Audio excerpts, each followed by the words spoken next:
네, 유경민입니다.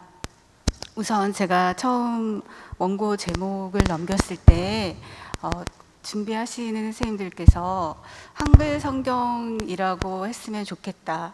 한국어 성경이 아니라 그런 말씀을 해주셨습니다. 그런데 제가 저는 한글 성경만이 아니라 국한 혼용문 성경과 같이 비교하면서 한글 성경의 의미를 논하기 때문에 한국어 성경이라고 해야 된다라고 해서 번거로움을 드렸던 기억이 납니다. 아직도 국어학적으로 내지는 국어사에서 성경을 연구한다는 것이 낯선 영역으로 비춰지고 있구나 하는 생각을 했었고요.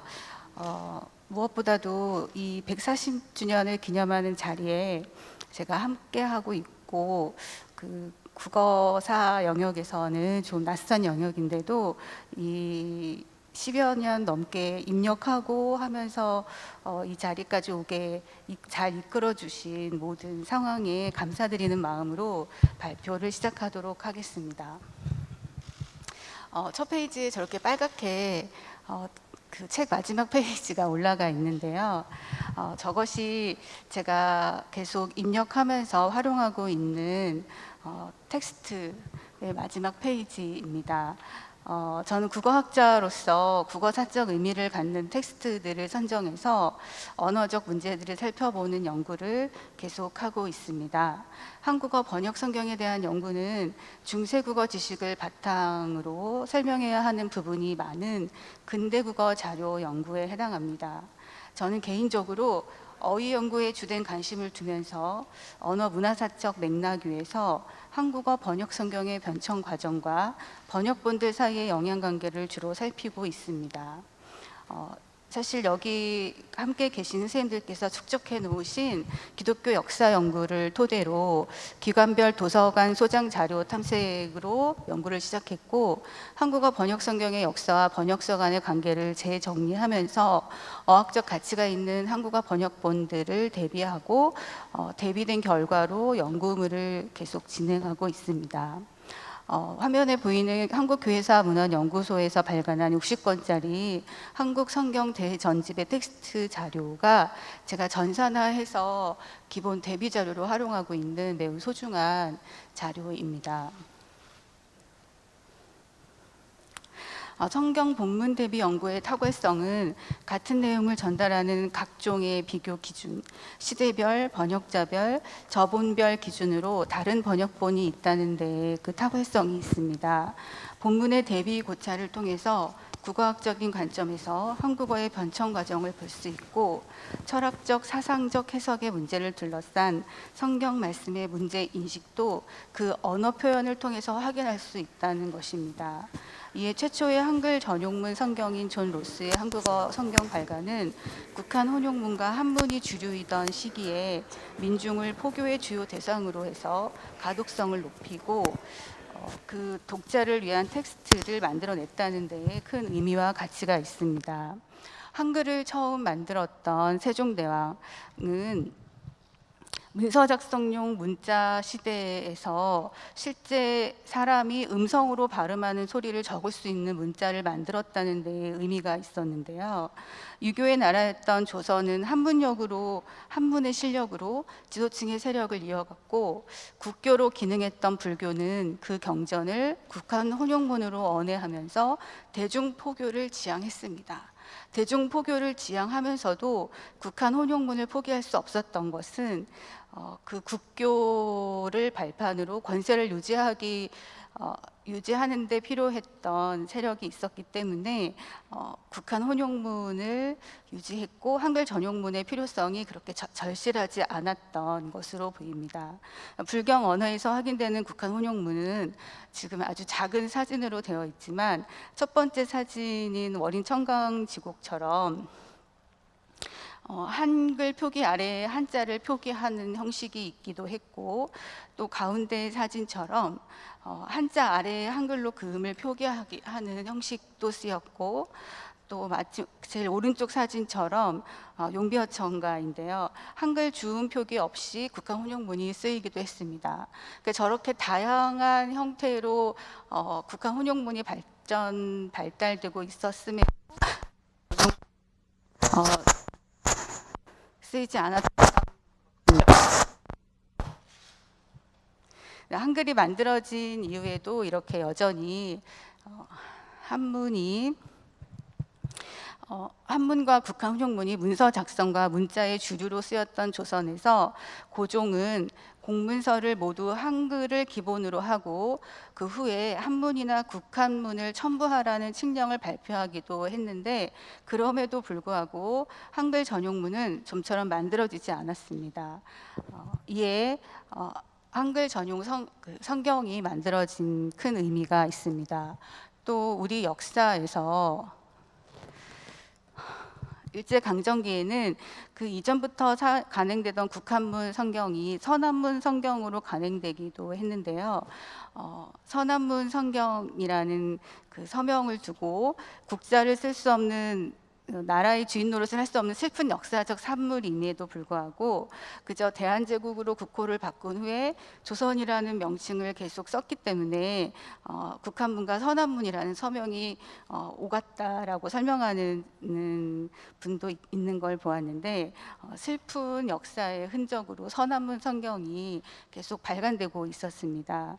국한문이 아닌 서남문의 서명으로라도 지속적으로 한국어 성경을 발간하고 끊김없이 한글 성경을 만든 번역자들을 중심으로 일제강점기를 지나며 한글 민족주의적 의지는 더욱 견고해졌으리라고 생각합니다. 이렇게 한글이 만들어지고 500년 가까이 되도록 온전한 문체적 위상을 잡지 못한 한글 전용문은 한글 성경, 국한 혼용문 성경, 관주 성경의 순으로 한 세트를 이루면서 한글 전용문을 가장 기본으로 삼아서 지속적으로 발간되어 왔습니다. 이에 저는 이 번역 작업을 했던 분들, 그 외국인 선교사들과 더불어 국내 조력자들을 제2의 독립투사와도 같은 존재라고 설명하고는 합니다.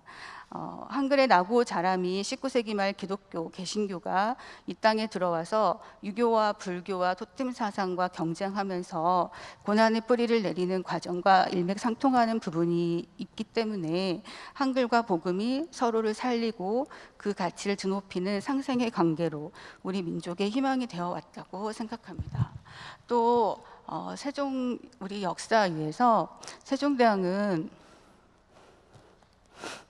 한글 창제 이후에도 한글의 확산을 위해서 많은 노력을 하였는데요. 서리를 뽑을 때 한글 쓰기와 읽기 시험을 보게 해서 한글을 민중 속으로 보급하기 위해 신경을 썼습니다. 문서를 작성할 능력이 없어서 상언할 수 없는 일반 백성들을 위해서 그들의 말소리를 듣고 받아 적어야 하는 하직 관료들에게 한글 능력을 필수적으로 요구했던 것입니다. 이러한 산물은 추한급 구간이라는 조선 후기의 공초 기록을 보아도 알 수 있는데요. 거기에서 의성어나 의태어 또는 신문 과정에서 혼미해졌을 때 사람이 내뱉는 말소리는 전체가 한문 책임에도 불구하고 한글로 쓰여져 있습니다. 그런 상황을 위해 세종대왕은 하급 관료 시험에 한글 시험 과목을 두었던 것으로 생각합니다.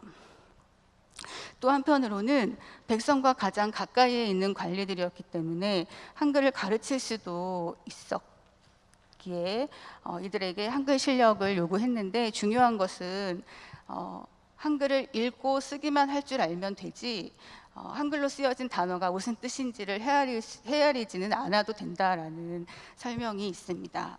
아마도 이런 부분이 우리 서양 선교사들이 한글 전용문으로 성경을 만들어감에 있어서 어떤 중요한 시사점이 되고 있다고 저는 생각하고 있습니다. 보통 국한 혼용문이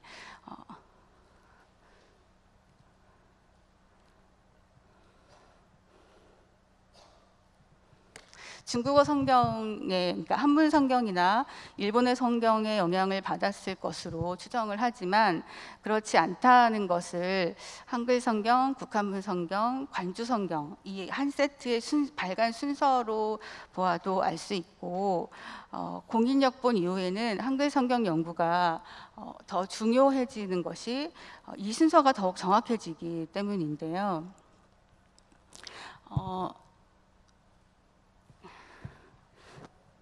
네. 저는 대부분의 초기 번역본 자료를 입력해서 연구하는 연구자들이 공인역본 이후 1904년, 1900년 이후에 그 자료들을 많이 다루고 있는데, 사실 저본이 어떤 것이냐, 중국 한문 성경을 저본으로 했느냐 안 했느냐를 살펴보는 데에는 공인역본 이전에 개인역본 성경들의 개별적 연구가 더 필요하다고 생각하고 있습니다. 아마 선생님들께서 제본으로 보시는 논문에는 더 많은 예들과 통계 자료가 들어가 있을 텐데요. 지금 화면으로는 대표적인 용례들을 뽑아서 보여드리도록 하겠습니다. 과연 한국어 성경의 초기 본들이 중국어 성경의 영향을 받았느냐 하는 것을 보기 위해 요한복음의 한 구절을 보여드렸는데요. 요한복음 예문에서 부인, 여인, 여자, 어머니 등으로 다르게 표현된 부분을 보시면 중국어 성경의 영향으로 과연 볼 수 있을지 다시 생각하게 되는 바입니다. 많은 논저에서 1852년 대표자 역본 혹은 위원회 역본이 로스 번역본의 저본이라고 설명을 하고 있습니다. 그러나 이러한 부분의 번역을 보면 그렇게 단언하기는 어렵다는 것을 알게 됩니다.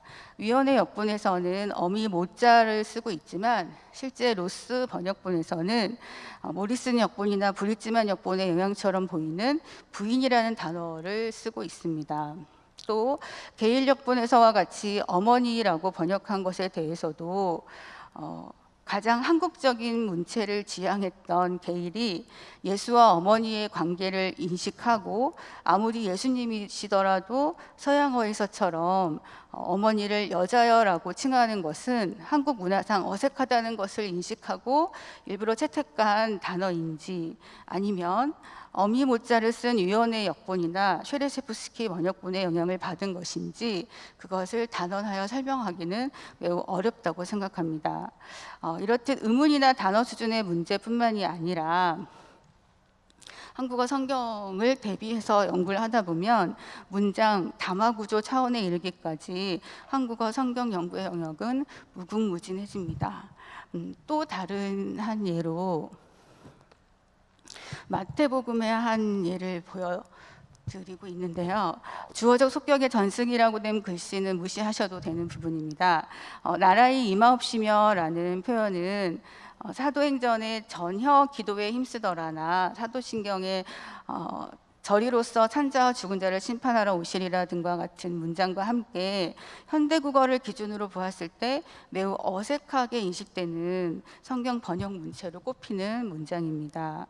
전혀 기도에 힘쓰더라의 전혀는 부정어와 호응을 해야 하고, 저리로서의 저리는 저기로부터, 즉 하늘로부터라고 번역을 해야 되는데, 역시 나라의 임하옵시며도 나라가 이 땅에 임한다, 온다라는 뜻으로 이해되는데, 나라이라고 표기가 된 것은 중세국어에서 나라가 히읗종성 체언이었던 것이 이유가 되었을 것으로 이해합니다. 이른 시기의 표기법으로는 맞는 표기법이었지만 이미 히읗 종성 체언의 히읗이 탈락한 형태로 쓰이는 현대국어에서는 옳지 않은 표현인데도 1998년 개역 개정본에 와서야 나라가 임하시며라는 표현으로 바뀐 것을 볼 수 있습니다. 이런 종결어미 뿐만이 아니라 공손 선어말 어미 옵 표현에 대해서도 과도하게 표현된 것을 알 수 있고, 또 선어말 어미의 순서도 바뀌어서 하옵시며라는 표현이 하시오며라고 바뀐 것도 볼 수 있습니다. 이런 방식으로 여러 번역본을 대비시켜 놓고 보면 가장 앞선 시기의 로스 역본 문장이 어쩌면 간단하면서도 그 의미가 가장 분명하게 전달된다는 것을 확인할 수 있습니다. 이는 형식적인 표현에 얽매이기보다는 대중의 언어로 표현하고자 했던 결과일 것으로 보입니다. 또 과도하게 높임법을 표현하지 않은 것에 대해서는 방언적인 특징의 한 부분이라고 설명되기도 합니다.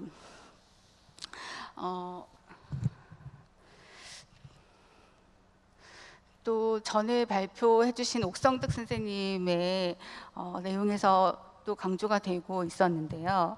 하나님과 하느님에 대한 문제에 대해서 로스 번역본에서는 아레아가 쓰인 것과 위다가 쓰인 것이 계속 오락가락하고는 있지만 그 번역본 전체적으로는 하늘을, 그러니까 헤븐의 의미로 아레아가 쓰였으면 갓의 의미도 아레아가 쓰였고, 헤븐의 의미를 위다로 썼으면 갓의 의미도 위다를 쓰는 식으로 이 두 가지를 꼭 맞추어서 표기를 하고 있다는 것도 표기법의 고찰을 통해서 알 수 있는 중요한 사항입니다.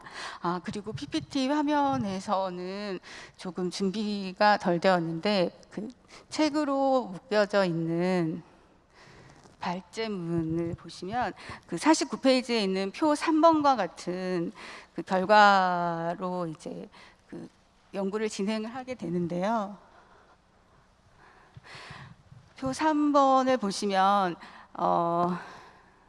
한자로 표기된 한자어를 뽑아놓고 그것이 한국어 번역본별로 어떻게 표기되었는지를 보면 한글로 표기가 되었지만 한자를 한국 한자음으로 읽어서 표기한 부분들도 있고 아니면 고유어로 표기한 부분들도 있다는 것을 보실 수 있을 것입니다.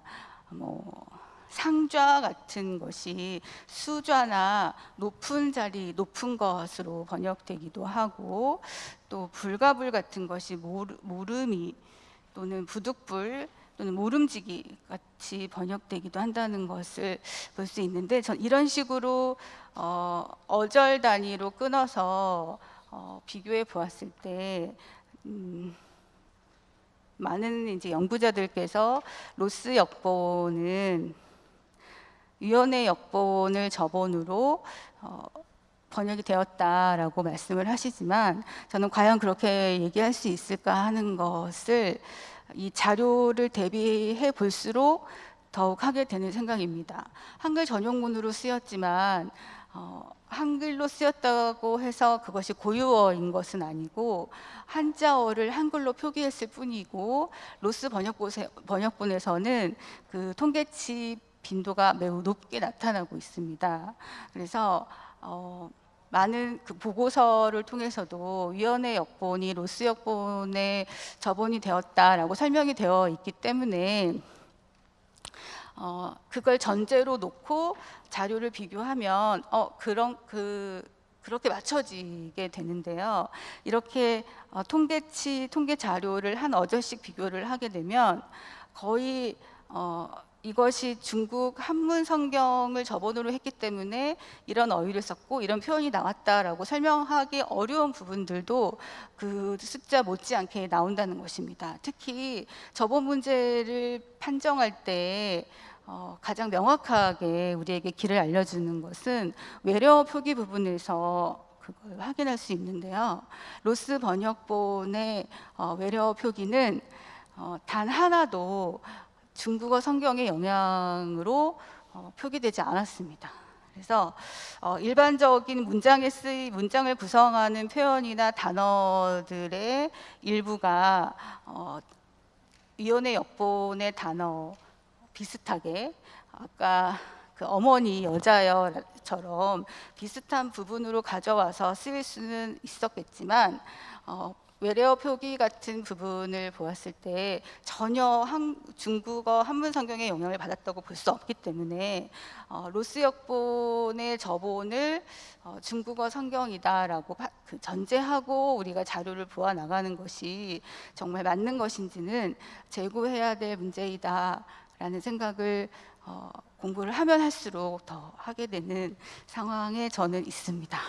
그래서 저는 통계적으로 자료를 분석할수록 무엇이 저본이다라고 얘기하기가 매우 어려워지는데, 이것이 아마 번역 과정에서 서양 선교사와 한국인 조력자들이 함께하는 공동 작업이었기 때문에 영역별로 다르게 혼자가 되었을 것이라고 이해하고 있고, 연구가 좀 더 면밀해지고 깊어지려면 같은 한자어를 한글로 표기하였다 하더라도 이게 어떤 식으로 어떻게 이음절어를 삼음절어로 또 이름절어를 이음절어로 어떻게 표기했는지까지 세분해서 제시해 줘야 되는 상황까지 가야 한다고 저는 생각을 하고 있고, 그런 과정들이 중요하지 이 번역본의 저본이 무엇이다, 아마 중국어에 영향을 받았을 것이다, 원어에 영향을 받았을 것이다 라고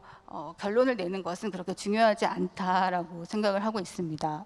그리고 화면에 보여지는 부분은 제가 이제 대학원생들이나 또 옆에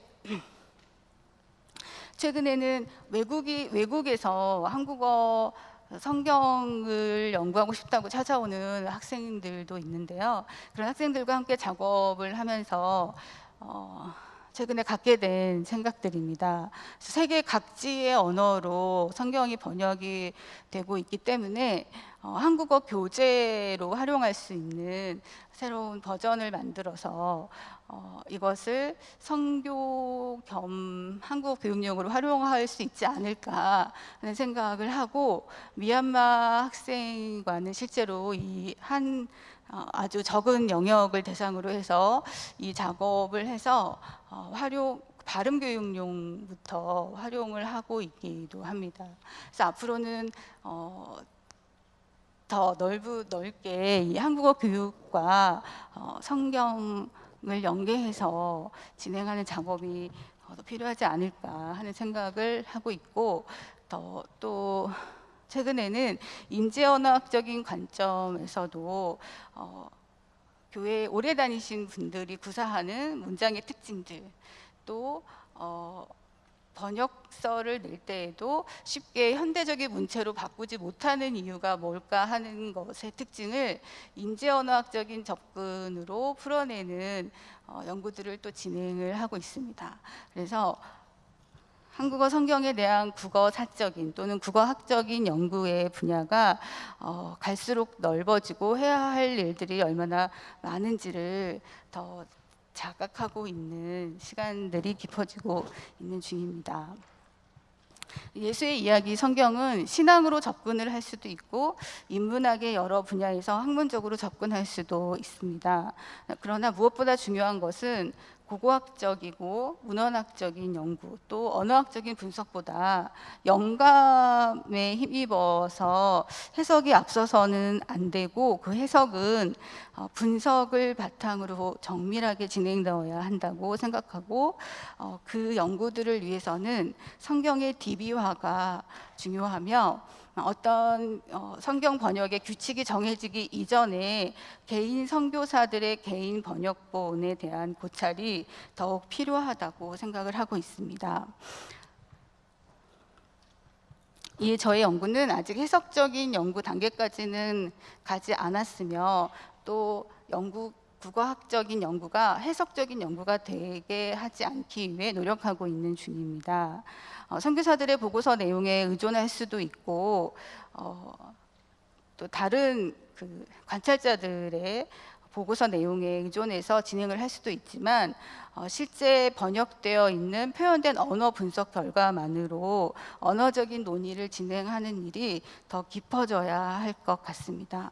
또 제본집에 실린 저의 연구는 언어적 연구의 방법론과 자료를 어떻게 다루는지, 어떻게 DB화하는지 하는 결과치들을 보여드리기 위해서 구성되었기 때문에 다소 거친 상태로 보여질 수 있습니다.